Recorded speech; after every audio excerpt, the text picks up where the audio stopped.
Subalit nang bigla itong madakip, dito na naalarma ang lahat.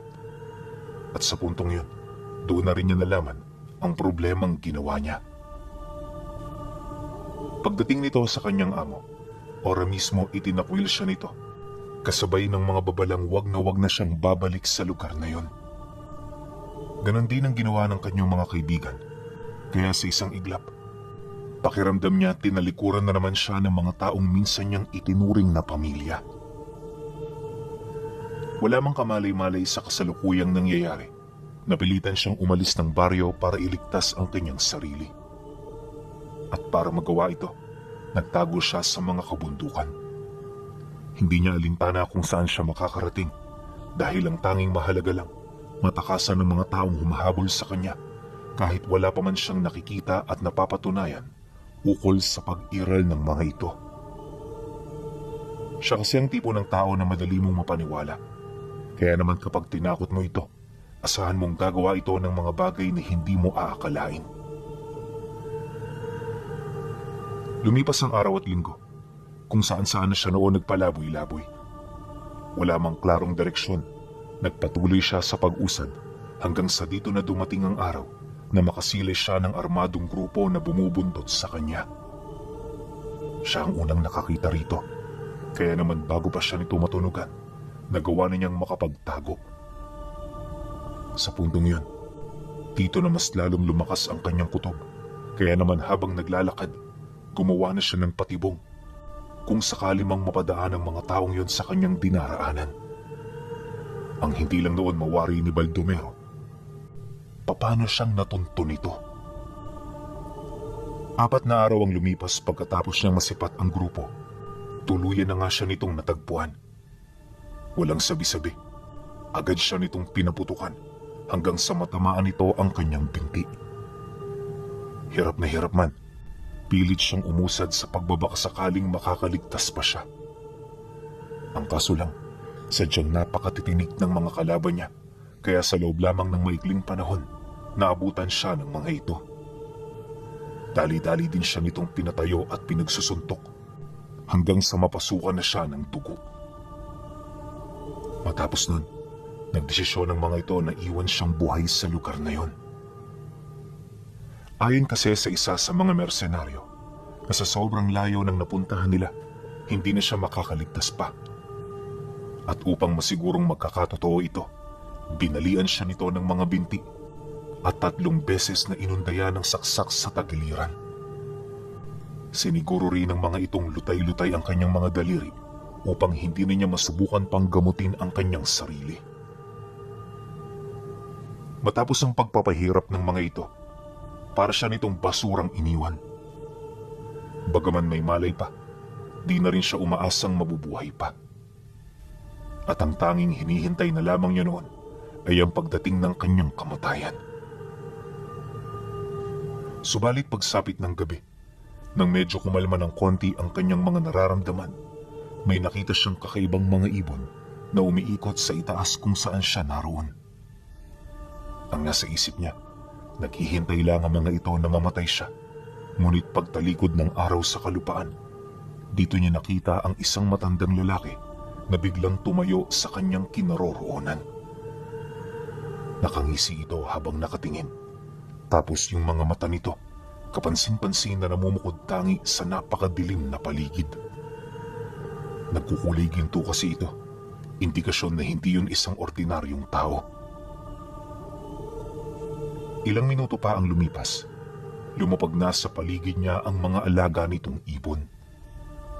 Dahan-dahan na ring lumuhod sa kanyang tabi ang matanda habang nag-oorasyon. At pagkatapos ng mahaba-habang ritual, may kinuha itong kapiraso ng bungo sabay hawak sa leeg ng isa sa mga alaga nito. Dali-dali yung ginilita ng matanda at pag-agos ng itim na dugo mula sa puwak nito, agad yung pinalulun sa kanya. Inumin mo kung gusto mo pang mabuhay. Hindi ko ito madalas ginagawa sa mga tao, pero dahil sa kakaibang naging sitwasyon mo, bibigyan kita ng pagkakataon. Huwag kang matakot, sapagkat ang mga katulad mo, mga basurang wala ng halaga sa mundong ito. Magmamatikas ka pa ba? O kukunin mo ang huli mong natitirang pag-asa? Wika ng matanda. Nang marinig niya ang sinabi nito, tahimik niyang ibinuka ang kanyang bunganga. Hindi na siya nag-isip ng kung ano, gawa ng alam niya sa kanyang sarili na mamamatay din naman siya sa oras na walang milagrong mangyari. Subalit paglagok niya ng dugo ng ibon, agad niyang naramdaman ang mabilis na paghilom ng mga sugat niya sa katawan. At sa isang kisap mata, ang hapdi at panghihinang nararamdaman niya kanina, bigla na lang nawala. Nanumbalik na rin ang kanyang lakas, kaya naman hindi na siya nahirapan pang tumayo. Dahil sa pangyayari, dito niya na inilahad sa matanda ang kanyang taus-pusong pasasalamat. Inakala niya kasing walang balik ang pagtulong nito sa kanya, pero nang akmang maglalakad na siya papalayo, bigla na lamang niyang naramdaman ang malaking piraso ng tanikala na agad na pumulupot sa kanyang leeg. Paghila naman ng matanda rito, sapilitan naman siya nitong napabalik. At sinong may sabi sa iyong makakalis ka na? Ako ang nagligtas ng buhay mo. Ibig sabihin mula sa araw na ito, isa ka na sa aking mga alipin. Buong buhay mo, wala kang ibang gagawin kundi ang manilbihan at makinig sa lahat ng aking iuutos.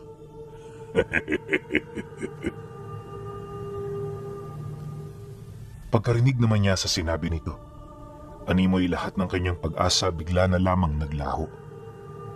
At gustuhin man niyang tutulan ang desisyon ng matanda, kalaunay napilitan na rin siyang sumunod, buhat sa lakas nitong hindi kapani-paniwala.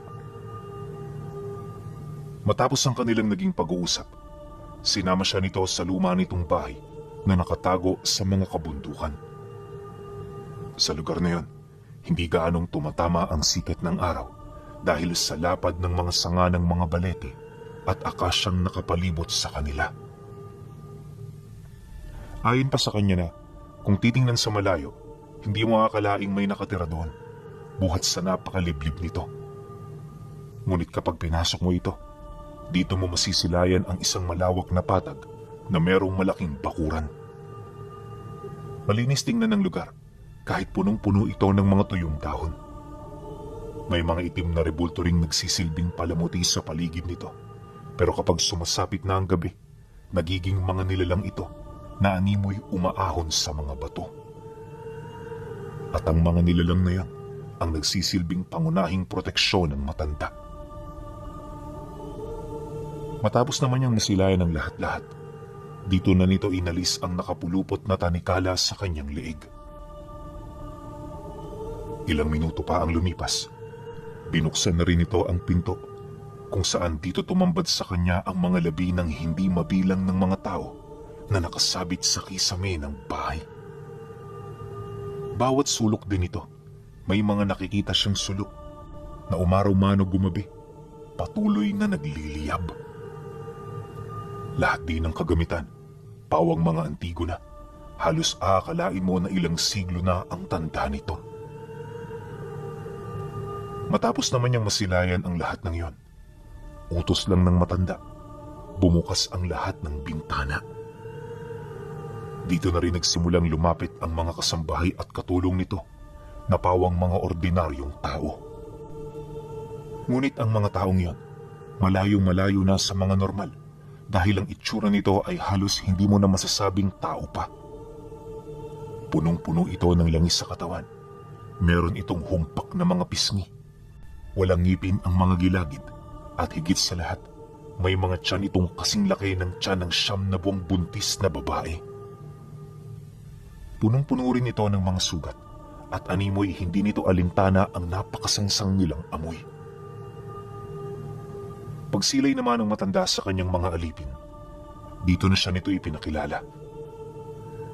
Ayon sa matanda, na sa lahat ng kasambahay niya sa bahay, si Baldomero ang namumukod tangi sa lahat. Siya lang kasi ang nakatanggap ng basbas nito, gayon din ang kakarampot na kapangyarihang nagmumula rito. At kaya lang naman ito sa kanya ibinigay ay dahil sa gusto nitong magkaroon ng katulong sa pang-araw-araw. Nais ng matanda na gawin siya nitong mangangatay ng karne para kahit papaano'y mabawasan ang trabaho nito. Batid din itong gagawin niya ang kanyang parte dahil kapag nagtagal siya dito ng 10 taon, ibabalik nito sa kanya ang kalayaang kanyang binimithi. Huwag mo akong bibiguin, Baldomero, sapagkat sa dulo nito, magiging masaya tayo pareho. Sa ngayon ang kailangan mong gawin, tulungan mo ako. At bilang kapalit, tutulungan din kita na maayos ang buhay mo. Hayaan mo na muna ang mga taong ginagagalitan mo, sapagkat darating din ang panahon nila. At sa araw na yon, alam ko at kumbinsido ako na mapagbabayad mo silang lahat laban sa ginawa nilang kataksilan sa iyo. Wika ng matanda. Dahil sa sinabi nito, tila bang muli siyang nagkaroon ng pag-asa. At sa paglipas ng mga araw at buwan, ginampanan niya ang kanyang tungkulin kahit hindi nakaaya-aya ang kanyang mga nasisilayan. Ayon sa kanya, hindi hayop ang kanyang kinakatay sa katayan, pagkus mga tao ito na nakuha mismo ng matanda. Dagdag pa niya na, dinadala ito sa kanya nang nag-aagaw buhay pa, o kung hindi naman, halos lasug-lasug na ang katawan at hindi na makilala. At ang mas nakakatakot pa sa lahat, pinaiipon nito sa kanya ang lahat ng laman loob na kanyang nakukuha. Kapalit din ng isang magdamagang trabaho ay ang kapiranggot na karne na kanya namang almusal, tanghalian at panghapunan. Tama kayo nang narinig, isang beses lang siyang kumain sa isang buong araw. Kaya naman di pa siya naabutan ng kalahating taon, butot balat na ang kanyang katawan. Ngunit sa kabila ng lahat ng iyon, tila bang hindi pa rin kumukupas ang kanyang lakas. At sa nakapagtatakang pangyayari, ramdam niya na unti-unti nang nawawala ang kanyang nararamdamang pagod buhat sa magdamagang trabaho. Sanay na rin siyang hindi matulog at di na rin niya gaanong alintana na kumatay ng tao. Minsan nga, habang ginagawa niya ito, pinagpipiraso-piraso niya ang karne na nakukuha niya sa bungo bago niya ito itago. Sa sobrang salat kasi ng pagkain, kailangan niyang kumupit para ring mabuhay.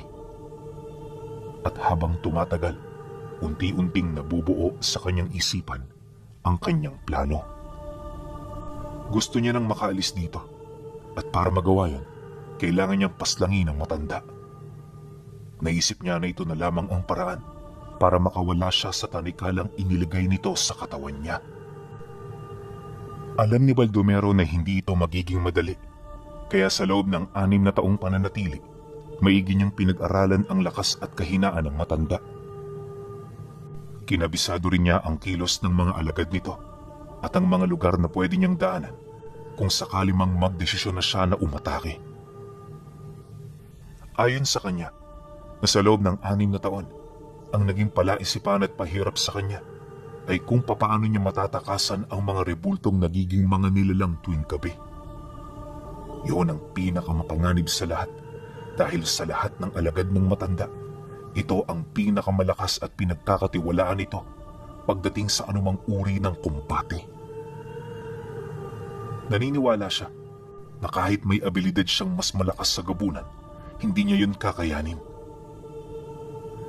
Dahil dito walang araw na hindi siya nagsaliksik hanggang sa doon na niya nalaman ang kahinaan ng mga nilalang. Base sa kanyang obserbasyon, na ang nagpapanatili ng katapatan nito ay ang kwintas na palaging suot ng matanda. Sa unang tingin masisipat mong ordinaryong kwintas lang ito. Ngunit kapag tinitigan mo ito ng maigi, doon mo mapapansin ang mga detalyeng nagbibigay espesyal sa gamit. Hindi rin siya kumbinsido na hindi ito agimat. Gawa ng nasisiguro niya na yon ang pinagmumula ng kapangyarihang mamahala ng matanda. Kapag kasi kinakausap nito ang mga nilalang, nagliliwanag ng pula ang pinakatampok ng kwintas.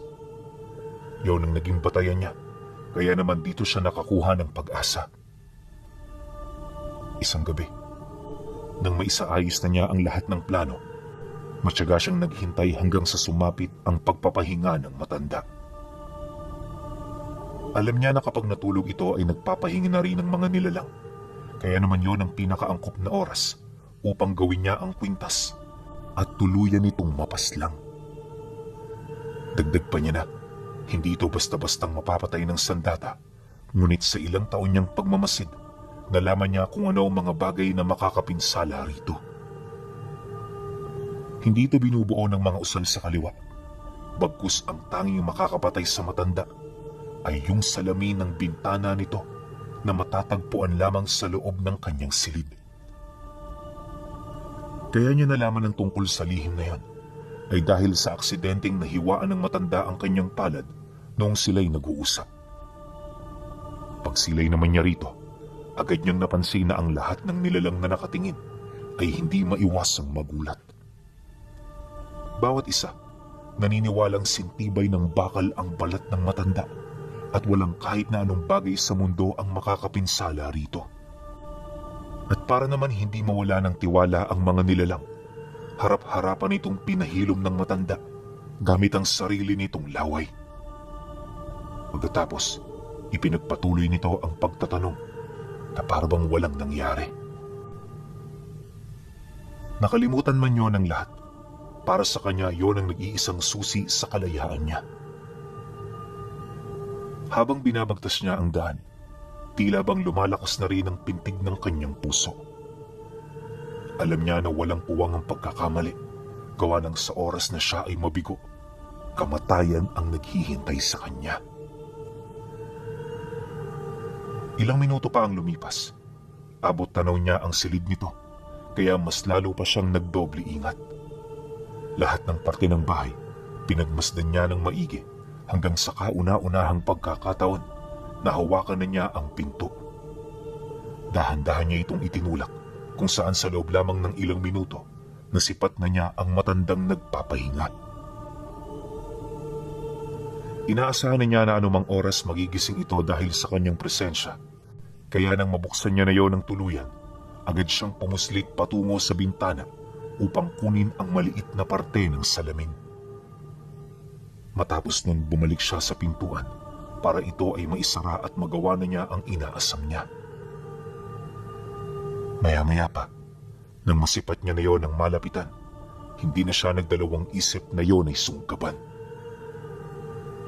At nang maramdaman naman ito ang kanyang pag-atake, pilit yung nagpumiglas hanggang sa magpang-abot na silang dalawa. Kung purong lakas lang ang pag-uusapan, wala siyang panama rito.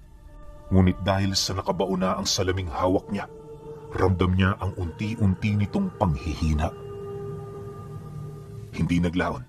Sa kagustuhan niyang tapusin ito, walang habas niya na yung pinag-uundayan ng saksak hanggang sa gumapang na ang kanyang atake patungo sa dibdib nito. Di pa siya nakontento. Tinarag niya ang matanda patungo sa bintana para makapagbasag pa ng karagdagang salamin. At upang masigurong hindi na nito mapapagaling ang sarili nitong katawan, nilaslas niya ang leeg nito at ang lahat ng pulso na pinagmumula ng buhay. Winakwak din niya ang dibdib ng matanda para kunin ang mismong puso nito. Walang awa niya itong isinakatuparan sa paniniwalang kapag naging mahina siya, buhay niya ang malalagay sa panganib. Matapos niya itong gawin, agad niyang kinuha ang kwintas para ito ay suotin. Paglapat naman ito sa kanyang leeg, agad niyang naramdaman ang presensya ng mga nilalang na minsang pagmamay-ari ng matanda. Ayon sa kanya, nasa hindi malamang dahilan, bigla na lamang nagkaugnay ang mga pandaman nila. Alam niya kung saan yun naroon. Nakita niya kung ano ang ginagawa nito at nasukat niya ang bawat kapangyarihang tanga nito. Sumatutal, 9 na nilalang ang biglang pumailalim sa kanyang puder. Hindi naman yun pumalag o lumaban. Nanimoy wala itong pakialam sa kung sino man ang bago nilang magiging Panginoon. Ang mahalaga, hawak nito ang pinagmumula ng kanilang mga buhay. Pagkatapos naman ng ganoong pangyayari, agad naman niya yung pinauwi. Ora mismo sumunod ang mga ito sa kanya ng walang pagdadalawang isip. Segundo lang din ang kinakailangan niyang hintayin bago ito lumapag sa kanyang harapan habang nag-aangil. Pag-utos naman niya ritong lumuhod, dali-dali itong ginawa ng mga nilalang na animoy hindi alintana para sa kanila na sundin ang lahat ng nais nito. At nang mapagtanto naman niyang sumusunod ito sa lahat ng kanyang kagustuhan, dito niya na ibinahagi ang mga bagay na hangad niyang mangyari. Alam kong nauunawaan niyo ako. Kaya ngayon pa lang, hayaan niyong ibahagi ko sa inyo ang bago kong patakaran. Hindi ako kasing lupit ng nakaraan ninyong Panginoon. Kaya asahan niyong mag-aasal tao kayo sa akin. Hindi rin ako mapag-utos. Kaya yung mga ginagawa ninyo, ititigil niyo na yan. Wala kayong ibang gagawin, kundi ang manatili sa poder ko. Gabayan ako at hatiran ako ng pagkain. Nang marinig naman ito ng mga nilalang, bigla itong tumango hudyat ng pagsang-ayon. Base sa mga napansin niya, wala itong kapasidad na magsalita, ngunit may kakayahan itong makipag-usap sa kanyang isipan. Ito ang pangunahin nilang koneksyon upang masigurong hindi ito magkakamali sa lahat ng kanyang iniuutos. Pagkatapos sumang-ayon ng mga ito, doon pa lamang lumabas ang mga aswang na naninilbihan sa matanda. Galit na galit ito sa kanya, kaya naman hindi na ito nagdalawang isip na pagtulungan siya. Sa isang iglap, mabilis itong nagpalit anyo, kasabay ng walang habas nitong pag-atake. Ngunit di pa man yun nakakalapit, hinarang na ito ng mga nilalang. Gaano man karami ang katulong ng matanda, wala itong panama sa 9 na kanyang alaga. Lahat ng aswang na kasing lakas ng gabunan ay sabay-sabay na namatay hanggang sa nanumbalik ang katahimikan sa paligid. Hindi nagtagal, nang masipat niyang patay na ang lahat, doon na siya nagbaba ng utos. Wala siyang ibang ipinagawa rito maliban sa pagkuha ng mga pagkaing itinago ng matanda. Ito kasi ang pangunahin niyang kailangan upang makatagal sa mundong kanyang pupuntahan. Bagaman maraming taon na ang nakakalipas magmula noong nadisgrasya siya, hindi niya nakalimutan ang mukha ng taong muntik nang kumitil sa buhay niya. At kahit na anong mangyari, hahanapin niya ang mga ito para mapagbayad sa kanilang mga kasalanan. Makalipas pa ang ilang araw, nagpatuloy sila sa pag-usad hanggang sa makarating na siya sa lugar na halos ilang milya lang ang layo sa dating baryo nila. Sa panahong yon, marami nang nakatira sa lugar at medyo malaki-laki na rin ang ipinagbago nito. Alam din niyang hindi ito madaling lumapit at hindi rin madali ang paghahanap sa mga taong pakay niya. Dahil sa ganoong sitwasyon, itinuon niya ang kanyang wisyo sa paghahanap ng pugad. Ilang gabi rin niya itong pinaghirapan bago siya napadpad sa parte ng bundok kung saan napapalibutan ng malalaking punong kahoy. Hindi rin niya napupuntahan ng mga tao, kaya payapa siya rito. Subalit sa hindi inaasahang pagkakataon, may mga napadaan doong mga mangangaso. Kasalukuyan siya noong nagbibilad ng karne, kaya nung matunugan niya ang mga ito, galit at pagkabahala ang kanyang naramdaman. Sa isip-isip niya, na sa oras na pagdudahan siya nito, hindi siya magdadalawang isip na lipulin ang grupo. Mabuti na lang, nagdire-diretso lang ang mga ito, animoy wala itong nasilayan sa lugar. Paglayo naman ito sa kanyang kinaroroonan, inutusan niya ang kanyang mga alaga na sa pagsapit ng gabi, buong magdamag na maglibot sa kanilang pugad. Kinakailangan nila itong gawin upang masiguro nilang hindi sila nito babalikan. Dagdag pa niya na, sino mang tao ang masilayan ng mga ito, kailangan nila yung paslangin, alang-alang sa kanilang kaligtasan. Nang marinig naman ito ng mga nilalang, ipinagpatuloy nito ang paglilibot gabi-gabi. Siya naman noon, naging abala sa paglikha ng mga ritual na kanya namang gagamitin sa mga insektong magsisilbi nilang tagapagmasid sa baryo. Gagamitin niya ang kabuang buhay ng mga ito upang makapagbigay sa kanila ng detalye ukol sa mga taong hinahanap niya. Malakas kasi ang kanyang kutob na doon din niya nakatira, buhat sa pagdakip ng taong itinuro niya. At sa loob ng halos 7 buwan, hindi siya nanawang magmasid at makinig sa lahat ng mga pag-uusap sa baryo. Marami rin siyang mga kababatang nakita rito, ngunit hindi niya na yun gaanong pinagtuunan ng pansin.